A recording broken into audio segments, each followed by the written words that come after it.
Go back and watch part 1 first if you haven't already. I applied the 17 Second Skin Enhancing Concealer. I think this is the shade 1 or 2. I start with my fingers to warm the product up, and then I use a concealer brush to blend it out. I think this one is from the Beauty Crop, and it has like a domed shape on the top, which is really good for blending everything out seamlessly. I then felt like I had some weird shadows down the side of my nose, so I added some more concealer here.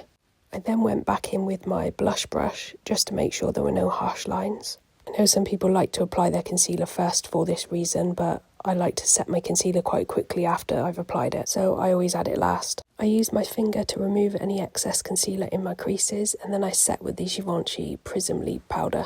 I always work the powder into my puff before applying it to my face. I set the rest of my face with a light dusting of the Charlotte Tilbury Flawless Finish powder in Fair.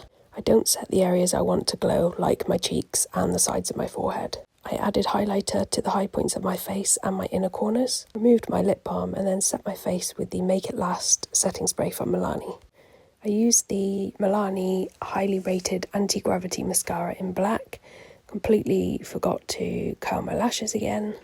I'm not sure if it was just me, but I don't get the hype with this mascara. It's supposed to be highly loved by loads of people, and I just really don't understand. It doesn't do a lot for me.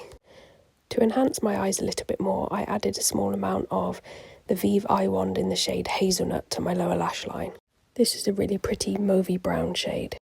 I then lined my lips with the Fenty Traced Out Lip Liner in Peanut Butter. I also brought this further in at the corners of my lips. These lip liners and the Maybelline Lifter liners are still my favourite. They're so creamy and really easy to apply, which is great, particularly because I have such dry lips. They're also super long lasting. I evened out my Cupid's bow and then added the Kylie Cosmetics matte lip crayon in the shade Main Character. I blended the two together with a dense eyeshadow brush. I really love a subtle ombre lip, especially with the deeper and more vibrant colours that I wear during the autumn and winter months. I topped this off with the NYX Fat Oil Slick Click in link in my bio. This has a waxy texture, so it stays in place a bit better than other balms and glosses. Sometimes I'm not in the mood for potential mess. Then we had a brief dance break. So this is the finished look. Thank you so much for watching, guys, and I'll see you next time. Bye!